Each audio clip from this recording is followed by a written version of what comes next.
C'est l'apôtre Paul qui parle aux Corinthiens dans une église qui est en train de se bagarrer, de se chamailler en disant « moi je suis de Paul, moi je suis d'Apollos, moi j'ai été baptisé par Paul, moi j'ai été baptisé par Apollos ou par les disciples de Paul, d'Apollos ». Et l'apôtre Paul va commencer à ce verset 17. On ne peut pas lire ce qui précède aussi, mais vous pouvez le souligner, le noter et le lire chez vous, 1 Corinthiens 17, car ce n'est pas pour baptiser que le Christ m'a envoyé, c'est pour proclamer la bonne nouvelle. Alors en lisant ce texte, on pourrait se dire Paul est contre le baptême. Bien entendu que non, parce qu'il va dire juste dans les versets qui précèdent, eh bien évidemment qu'il a baptisé des gens, différentes personnes, mais très peu, et il se concentre sur le prioritaire. Le principal, c'est d'annoncer la bonne nouvelle de Jésus-Christ. La priorité, c'est d'annoncer la bonne nouvelle de Jésus-Christ. Et Paul va dire, mon appel ne consiste pas en premier à baptiser les gens, mais à annoncer cette bonne nouvelle de Jésus-Christ. Je poursuis la lecture, et cela sans recourir aux arguments de la sagesse humaine, afin de ne pas vider de son sens la mort du Christ sur la croix. En effet, la prédication de la mort du Christ sur une croix est une folie aux yeux de ceux qui se perdent, mais pour nous qui sommes sauvés, elle est la puissance même de Dieu. N'est-il pas écrit « Je détruirai la sagesse des sages et je réduirai à néant l'intelligence des intelligents » Où est le sage ? Où est le spécialiste de la loi ? Où est le raisonneur de ce monde ? Dieu n'a-t-il pas changé en folie la sagesse du monde ? En effet, là où la sagesse divine s'est manifestée, le monde n'a pas reconnu Dieu par le moyen de la sagesse. C'est pourquoi Dieu a jugé bon de sauver ceux qui croient par un message qui paraît annoncer une folie. Oui, tandis que d'un côté, les Juifs réclament des signes miraculeux et que de l'autre, les Grecs recherchent la sagesse, nous prêchons un Christ mis en croix. Les Juifs crient au scandale, les Grecs à l'absurdité. Mais pour tous ceux que Dieu a appelés, qu'ils soient juifs ou grecs, ce Christ que nous prêchons manifeste la puissance et la sagesse de Dieu. Car cette folie de Dieu est plus sage que la sagesse des hommes, cette faiblesse de Dieu est plus forte que la force des hommes. J'aime beaucoup ce texte qui m'a déjà parlé à de nombreuses reprises, et Paul va dire, en parlant des diverses réalités qui se passent à Corinthe, à ceux qui diraient, bien voilà, qui se chamaillent, comme je l'ai dit tout à l'heure, parce qu'ils auraient été d'un tel, d'un autre serviteur. Il va dire au verset 17 qu'on a lu, ce n'est pas pour baptiser que le Christ m'a envoyé, c'est pour proclamer la bonne nouvelle, et je rajouterai la bonne nouvelle de Jésus-Christ, et Jésus-Christ crucifié. C'est ce qu'il annonce dans la suite de ce texte. Et au verset 22, tandis que d'un côté, les Juifs réclament des signes miraculeux, et que de l'autre, les Grecs recherchent la sagesse, nous prêchons un Christ mis en croix. Les Juifs crient au scandale, les Grecs à l'absurdité.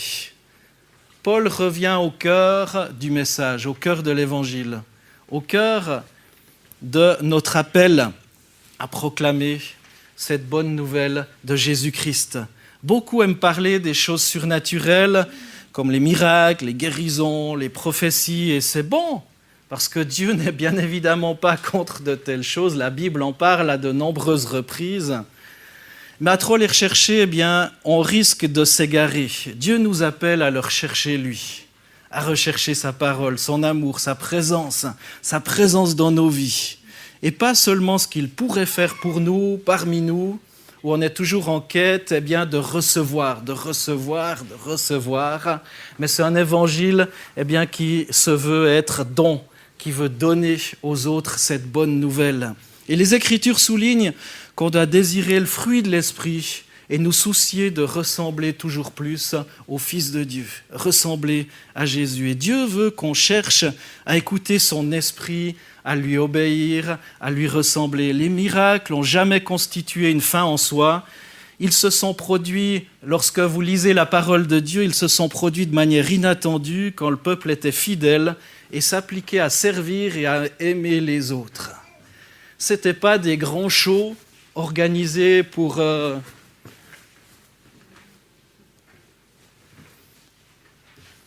guérir. C'était l'annonce de la parole du Seigneur qui était là. Et il se produisait naturellement à l'annonce de la parole du Seigneur, la proclamation de l'Évangile, et bien des signes, des prodiges et des miracles, parce que le peuple de Dieu était fidèle et aimait et servait les autres. Les miracles ne sont jamais une fin en soi, ils sont toujours là pour pointer vers quelque chose de plus grand à accomplir. Autrement, les gens viendraient simplement vers nous pour la guérison, mais omettraient bien l'essentiel, c'est-à-dire le salut, c'est-à-dire le pardon des péchés, c'est-à-dire aussi la conversion, changer d'attitude, la repentance des œuvres mortes. Et les miracles bien, sont un outil, un instrument et bien aussi et un signe comme quoi Dieu existe. Dieu est maître de la vie, Dieu est maître de notre vie. Dieu est capable de guérir, mais ça nous conduit vers Jésus et vers le salut éternel.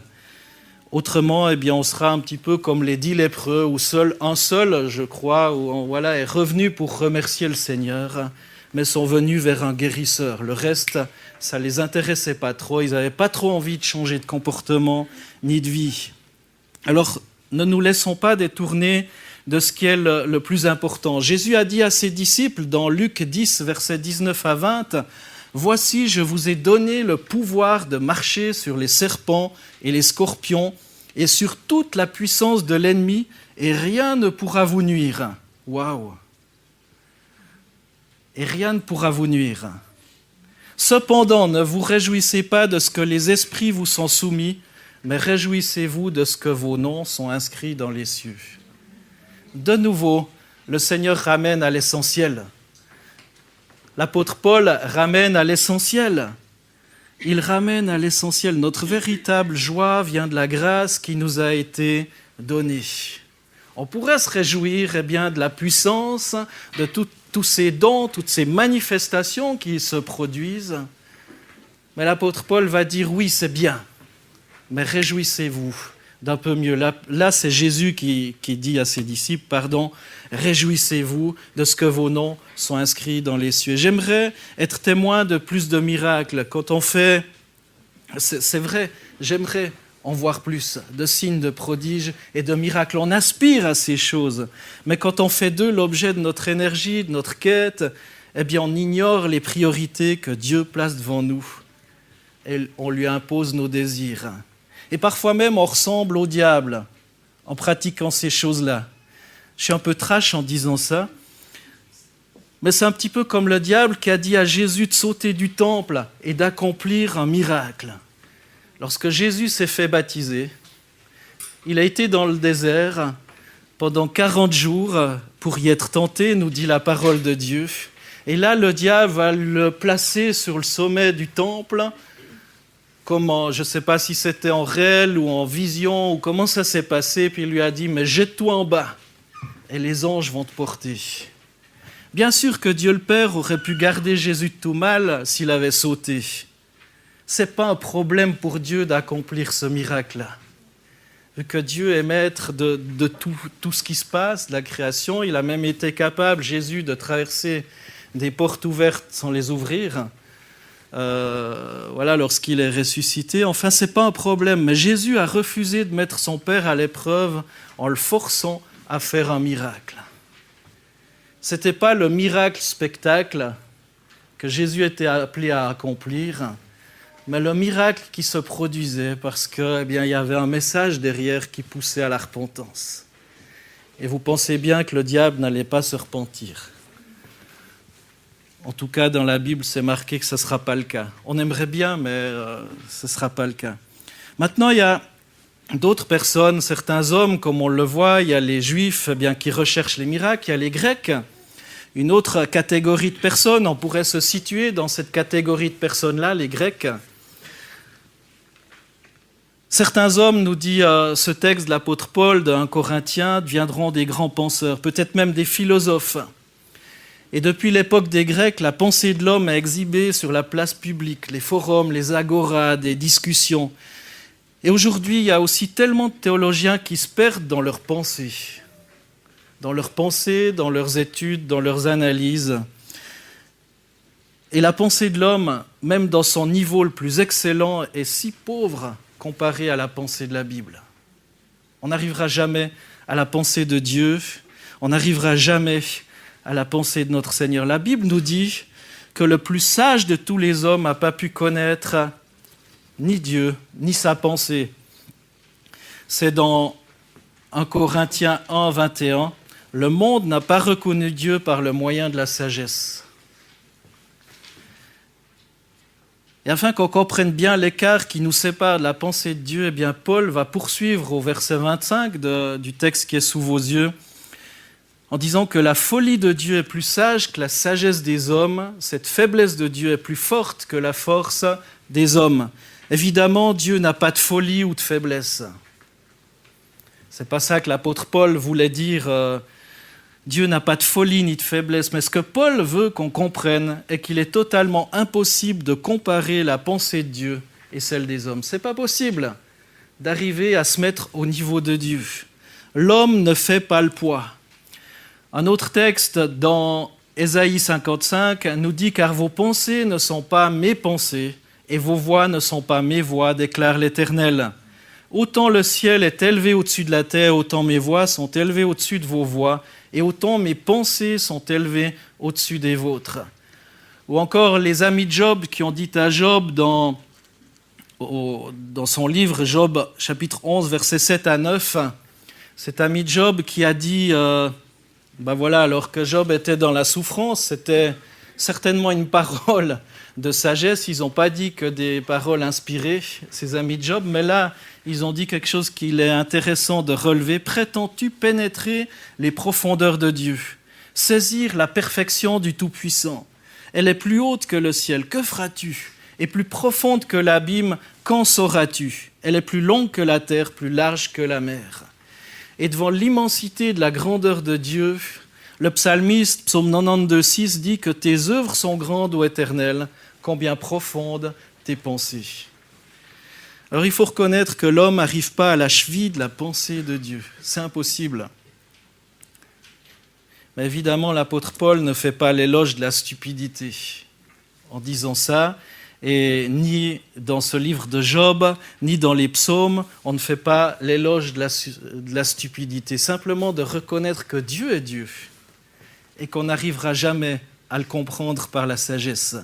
Il y a une autre notion qui s'appelle la foi de recevoir, de croire, qu'il est indispensable d'acquérir. Romains 11, 33-34 nous dit combien profondes sont les richesses de Dieu, sa sagesse et sa science. Nul ne peut sonder ses jugements, nul ne peut découvrir ses plans, car qui a connu la pensée du Seigneur, qui a été son conseiller? Alors pourquoi s'intéresser à la pensée du Seigneur? Pourquoi? Regardez autour de vous, l'humanité autour de vous est un échec sans Dieu. Les idéaux politiques, les révolutions sanglantes du dernier siècle devraient aussi nous faire réfléchir. Différentes philosophies, le capitalisme n'a pas apporté beaucoup plus de bonheur dans le monde. Le communisme est aussi une grande ironie de l'être humain. Les philosophies ont aidé pas grand monde. En tout cas, à ce que je sache. La justice a trop souvent des palais qu'elle n'habite pas. Tellement souvent, je suis en colère des fois quand je vois certains jugements où je me dis, mais pourquoi ces choses-là? Pourquoi telle personne a été remise dans la rue? Pourquoi, si elle était restée, elle n'aurait pas accompli telle ou telle chose, tel acte qu'on voit dans les faits divers ou à la télévision? Enfin voilà, pourquoi ces choses-là? Pourquoi? Et on a besoin de redécouvrir la pensée de Dieu. Aucune philosophie, aucun système de gestion de la société ne peut rivaliser avec la pensée du Seigneur. On a besoin de se tourner vers lui et de se dire, on fait partie d'un autre monde, d'une autre réalité. Seigneur, inspire-nous, guide-nous. Notre monde a besoin de la pensée de Dieu. Vous et moi, on a besoin de savoir ce que Dieu pense de toutes ces choses que l'on voit autour de nous, de notre vie, de nos familles. Pourquoi? Parce que Dieu, Christ, est la réponse. Dieu vous aime et désire votre réussite. Mais il ne va pas vous parler à votre insu ou sans que vous le désiriez. Oui, parfois il le fait dans sa grâce, dans sa bonté, il se révèle. Mais je crois que lorsqu'on veut aller de l'avant un peu plus, eh bien, rester dans ce désir d'être dépendant de sa direction. Pourquoi pas le consulter, chercher sa pensée? Qu'est-ce qui nous empêche? Peut-être la peur que Dieu nous dise ceci ou cela et de se dire je vais devoir obéir. Si Dieu me montre ça, peut-être que je vais devoir arrêter telle ou telle chose. Ou souvent c'est la perte de quelque chose. On se dit si Dieu me parle, j'aime mieux pas trop qu'il me mette le doigt sur ces choses-là parce que c'est un petit peu mon jardin secret. Ça, tu peux toucher, Seigneur, mais là, s'il te plaît, parle-moi pas trop à ce sujet-là. Vous savez, peut-être que ce domaine-là, ce jardin secret, eh bien, il n'est peut-être pas 100% à la gloire de Dieu, ou pas 100% utile pour le royaume du Seigneur, et eh bien, vous vous privez de cette pensée du Seigneur, du fait que Dieu puisse vous parler, parce que vous avez peur que Dieu mette le doigt sur cet aspect, parce qu'il l'a déjà fait. Alors consultez le Seigneur, cherchez sa pensée et demandez-lui la force, la grâce, eh bien, de lui obéir. Comment est-ce qu'on peut être certain de la voie qu'on emprunte sans lui demander la grâce de nous diriger? Comment est-ce qu'on peut connaître l'avenir? Évidemment, Dieu ne va pas placer une boule de cristal devant nous et nous dire notre avenir à la manière des horoscopes ou des voyants et des voyantes. Ce n'est pas de ça que je suis en train de parler. Mais Dieu va nous montrer l'avenir dans le sens qu'il nous montre l'étape suivante. Et tant qu'on n'entre pas dans l'étape suivante, eh bien Dieu ne va pas nous montrer l'étape d'après. Parce qu'il faut déjà qu'on fasse un premier pas. Et pour ça, eh bien, je suis persuadé qu'au travers de la lecture de la parole de Dieu, au travers de la voix du Saint-Esprit qui témoigne à vos cœurs, qui vous parle, eh bien Dieu vous montre des directions. Au travers de votre conscience, Dieu se sert de notre conscience pour nous révéler certaines choses sur notre nature, peut-être sur d'autres personnes, sur différentes situations, sur notre comportement. La Bible nous dit au psaume 25, 14, « La pensée secrète de Dieu est pour ceux qui le craignent. » Si on veut connaître la pensée du Seigneur, eh bien on a besoin de se tourner vers lui et de chercher à faire sa volonté. Le craindre, c'est chercher à faire sa volonté, lui obéir, l'aimer, le suivre. Et notre attitude va déterminer dans quelle mesure Dieu va nous révéler sa pensée. La Bible dit encore que Dieu résiste aux entêtés, aux têtus, à ceux qui croient tout savoir sur tout, mais qui en fait ne savent pas grand-chose. Dieu résiste aux orgueilleux, mais il donne sa grâce aux humbles. Alors comment découvrir la pensée de Dieu? Maintenant qu'on sait que ses pensées ne sont pas nos pensées, que nos voix ne sont pas les siennes, que sa pensée est pour les humbles, je crois que la parole de Dieu répond déjà à la majorité de nos questions. La parole de Dieu, lue avec sérieux, avec plaisir, non comme une corvée, mais dans ce désir d'entendre Dieu nous parler, en utilisant aussi la sagesse que Dieu nous a donnée, le cerveau que Dieu nous a donné, en ne se focalisant pas sur toutes les choses qu'on ne comprend peut-être pas ou qui, eh bien, peut-être nous mettent des doutes. Mais souvent, on se cadre sur telle ou telle chose qui paraissent incompréhensibles dans la parole de Dieu, alors qu'il y a tellement de choses peut-être qui paraissent limpides par une simple lecture et où on s'entête à ne pas vouloir marcher dans cette ligne. Je ne sais pas si vous me suivez, si vous me comprenez. Ne focalisez pas sur les choses qui vous paraissent peut-être obscures, qui vous offusquent peut-être, mais mettez déjà en pratique toutes les choses que vous connaissez. Et il y a aussi des dons, des ministères que Dieu a donnés à l'Église, il y a des groupes de maison aussi, il y a des temps d'études bibliques pour nous aider à progresser, à fouiller dans cette parole de Dieu, à aller un peu plus loin. Alors, accordez une grande importance aussi à ce que vous pensez. Anita Pierce a écrit un magnifique petit livre à ce sujet, « Choisis ta mentalité ». Choisis ta mentalité. Choisis ce que tu veux entendre. J'aime bien ce mot « choisir ». Choisis ta mentalité. Est-ce que tu veux avoir la mentalité de Jésus, la mentalité du ciel, sa façon de penser, d'agir, aimer? Ou bien est-ce que tu veux rester dans une attitude de critique, d'hommes ou de femmes blessés, perpétuels? Ou est-ce que tu dis, mais je crois que l'œuvre de Jésus à la croix peut me délivrer de ces blessures? Avec l'aide et sa grâce, et aussi peut-être la prière de frères et sœurs aimants, je peux aussi vivre cette guérison. Descartes disait en 1648, « Je pense donc je suis ». En fait, ce serait plus juste de dire « je suis comme je pense ». Tant que vous dites « je suis qu'un raté, je n'y arrive pas, je suis nul », peut-être qu'on vous l'a même dit en tant qu'enfant ou en tant qu'employé dans une entreprise, qu'on a relevé peut-être vos échecs ou autres. À force de l'entendre et de se dire finalement c'est vrai, je suis comme ça, vous écoutez un mensonge. Est-ce que vous avez pris le temps d'écouter ce que Dieu pense de votre vie? Et je ne crois pas que Dieu ait créé des ratés, des nuls, des gens... Non, bien sûr que non. Et il y a un chemin de guérison pour chacun d'entre nous. Il y a un chemin de guérison et rassurez-vous, je ne suis pas au-dessus de la mêlée. J'ai dû vivre bien des guérisons par rapport à ce que je pensais être, par rapport au regard que je pensais que les autres avaient sur moi aussi, en me rendant compte bien souvent qu'ils ne pensaient même pas ce que je pensais qu'ils pensaient de moi.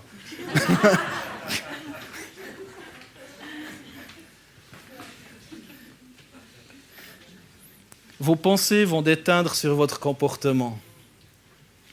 Parfois même, tu crois que quelqu'un a changé de trottoir pour t'éviter, alors qu'en fait, il était perdu dans ses pensées parce qu'il allait au magasin Schmulblick.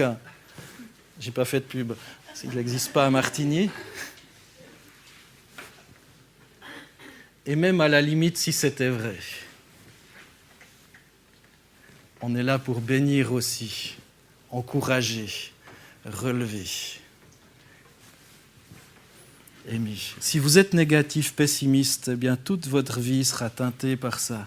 Et c'est à partir de vos pensées que vous prenez toutes vos décisions. Alors prenez soin de vos pensées. Et si vous êtes toujours en vie sur cette planète, c'est parce que Dieu a prévu des œuvres pour vous. Il nous a placés sur terre en raison des projets qu'il a conçus bien avant notre naissance. Vous pouvez lire ça dans Ephésiens 2, 8 à 10. Êtes-vous conscient d'exister non pas pour votre plaisir personnel, mais pour amener des gens à découvrir Jésus? Le monde nous pousse, nous encourage à vivre sur terre pour notre bien. On va faire plein de choses pour soi, pour être bien, pour arriver à résister à la vie. Parce que c'est vrai, la vie n'est pas facile et nous pousse à se soigner. Nous, faire du sport, faire ceci, manger équilibré, manger bio, manger vegan, manger... Enfin, j'en sais rien. Finalement, on ne mange plus parce que tout est mauvais. Et finalement, lorsqu'on se préoccupe que de notre nombril, ce nombril tourne de moins en moins bien. Et je me suis rendu compte que plus je m'occupais d'aimer les gens, d'encourager aussi, plus peut-être mes soucis, mes découragements diminuaient. Votre réponse déterminera aussi votre façon de vivre là où vous vous trouvez. Comment est-ce que vous pouvez vivre pleinement en lui? Je vais vous raconter pour terminer, parce que de toute façon, je n'ai pas le temps d'aller jusqu'au bout, mais une histoire de la chenille. Vous avez déjà imaginé ce à quoi pensent les chenilles? Je ne parle pas du chenille dans la... Non, les chenilles. Vous imaginez la confusion d'une chenille. Pendant toute sa vie de chenille, elle rampe sur un petit carré de saleté ou peut-être le long de quelques plantes. Cette chenille, puis un jour, elle fait une longue sieste. Elle va s'endormir, c'est le rêve, les pieds en éventail. Enfin, je ne sais pas si la chenille a des pieds, mais enfin voilà, en éventail quand même. Un jour, elle fait une longue sieste. Et ensuite, que peut-il bien se passer dans sa tête quand elle se réveille et découvre qu'elle peut voler? Alors que jusque-là, elle se traînait par terre. Elle se traînait sur des feuilles. Elle se traînait. Elle n'arrivait pas à aller de l'avant. Mais franchement, vous avez déjà vu une chenille. Et là, tout à coup, elle se réveille de sa sieste. Magnifique couleur. Elle s'envole. Elle va un peu partout. Elle se pose sur les plantes. Qu'est-il arrivé à son petit corps de verre dodu et sale ? À quoi pense-t-elle quand elle voit son nouveau corps élancé, ses superbes ailes ? Ça, c'est le lifting parfait. Hein. Et en tant que croyant, on devrait être tout autant stupéfait de se voir aussi métamorphosé en une nouvelle créature. Est-ce que vous avez déjà pensé à la nouvelle naissance ? Le petit corps dodu et sale qu'on avait avant de naître de nouveau. Puis tout à coup, il se passe quelque chose de merveilleux. On rencontre notre Créateur. On passe par une conversion. On passe par une repentance, mais sérieuse. Pas une adhésion intellectuelle d'un message qu'un orateur nous a donné avec beaucoup d'humour, de tact ou de choses. Mais vraiment, on se rend compte que notre petit corps dodu et sale, on a besoin de le laisser de côté. On a besoin de le laisser comme cette petite chenille qui va laisser tout derrière, sa coquille, pour tout à coup pouvoir s'envoler. La nouvelle naissance, c'est aussi ça.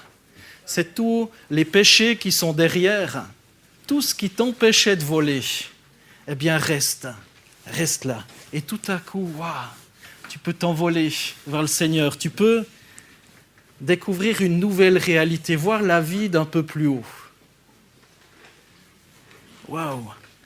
À quoi pense-t-elle quand elle voit son nouveau corps élancé, ses superbes ailes? Et en tant que croyant, on devrait être tout autant stupéfait de se voir comme cette nouvelle créature. Et quand le Saint-Esprit entre en nous, on devrait être aussi émerveillé, il devrait se produire des choses. Tout comme la chenille découvre sa nouvelle capacité de voler, on devrait être ravi de découvrir cette capacité à vivre différemment et fidèlement grâce à l'Esprit de Dieu. Est-ce pas ce dont on a soif ? Ça, c'est une vérité réellement étonnante. L'Esprit de celui qui a ressuscité Jésus d'entre les morts vit en vous, il vit en moi. Et chaque fois que je l'invite à me guider, je ne sais pas ce qu'il fera ni où il me conduira, mais je vais dans cette direction. Mais si je reprends ma carapace, cette chenille, le papillon rentre de nouveau dans ce cocon qu'il a laissé derrière lui, ce vieil homme, il ne va pas pouvoir voler. Et c'est bien trop souvent, malheureusement, ce qui se passe dans nos vies. C'est qu'on revient à d'anciennes manières de vivre, à d'anciens schémas de nos vies. En finalité, on refuse cette nouvelle naissance, ou alors on n'est pas né véritablement de nouveau. On n'a qu'une adhésion intellectuelle d'un message qui nous paraît sympa. Et c'est pour ça que je vous ai lu ce texte d'un Corinthien au début, parce que ce sont ni les miracles, ni l'adhésion intellectuelle, l'analyse intellectuelle qui va pouvoir nous faire entrer dans cette nouvelle dimension de vie. Et je suis fatigué de vivre exactement comme ceux qui n'ont pas le Saint-Esprit de Dieu en eux. Je veux vivre en ayant constamment conscience de sa force, de sa puissance. Je veux être différent aujourd'hui de ce que j'étais hier. Parce que c'est possible de prendre un peu plus mon envol aujourd'hui. Parce que Dieu est Dieu et il veut agir et il veut qu'on puisse progresser de jour en jour avec son aide, sa grâce, son esprit. Que son fruit de l'esprit devienne de plus en plus manifeste en moi. Je veux vivre entièrement soumis à sa direction, à la direction de l'esprit au quotidien. Christ a dit qu'il valait mieux pour nous que l'esprit vienne. Et je veux vivre comme si c'était vrai. Oh! Je veux vivre parce que c'est vrai. Quand Jésus a dit « Il vous est avantageux pour vous que je m'en aille », est-ce qu'on n'est pas des fois à se dire « Mais Seigneur, si j'avais été Pierre, Jacques, Jean, André, Seigneur, pourquoi je ne suis pas un de tes disciples quand tu étais sur terre ?» Je ne sais pas si vous vous rendez compte qu'on est largement plus privilégiés qu'eux aujourd'hui. Parce que Jésus a dit, il vous est avantageux pour vous que je m'en aille. Parce qu'il enverrait son esprit, le consolateur, qui sera éternellement avec nous. Alors je ne veux pas continuer de ramper alors que j'ai la capacité de voler. Décide ce matin comment tu veux penser. Décide de laisser ce cocon derrière toi et d'aller de l'avant avec Jésus dans cette nouvelle vie. Et si tu n'es pas vraiment passé par cette nouvelle naissance, eh bien, je t'invite vraiment à prendre conscience de la sainteté de Dieu, à prendre conscience de son amour, à prendre conscience de sa justice, à prendre conscience de son amour et de confesser tes péchés. Et si tu es vraiment passé par cette nouvelle naissance, eh bien, vis dans cette nouveauté de vie. Ne continue pas de ramper comme cette chenille, mais sois ce papillon que Dieu a fait de toi. Amen. Bien, Seigneur Jésus, merci. Merci pour ta parole, merci parce qu'elle est la vérité. Et merci, Seigneur, parce que tu veux, Seigneur, qu'on soit libéré, Seigneur, de ce passé qui si souvent empoisonne encore nos vies ou la vie de certains. Seigneur, merci. Merci parce que tout nous vient de toi. Et Seigneur, tu veux bénir mes frères et sœurs, afin que ce matin, ce qu'ils ont entendu soit véritablement une parole de vie, qu'il les pousse, Seigneur, à te rechercher toujours plus. Et Seigneur, à faire attention à comment ils pensent, à comment, Seigneur, ils comprennent ton amour pour eux. Seigneur, merci d'encourager, de fortifier, de guérir, de relever. Au nom de Jésus, amen.